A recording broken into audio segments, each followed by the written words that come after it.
You ask Tiger to solve. This deals with linear equations with one unknown. The final result is y equals -6. Let's solve it step by step. Simplify the expression. Expand the parentheses. Simplify the arithmetic. Multiply the coefficients. Expand the parentheses.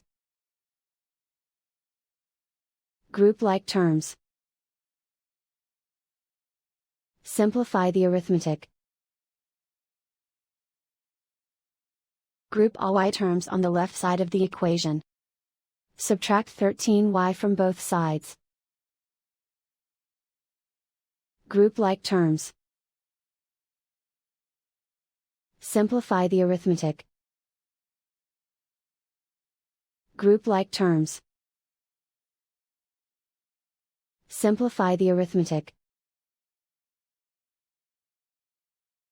Group all constants on the right side of the equation. Subtract 60 from both sides. Simplify the arithmetic.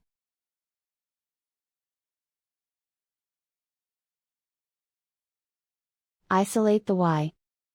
Divide both sides by 11.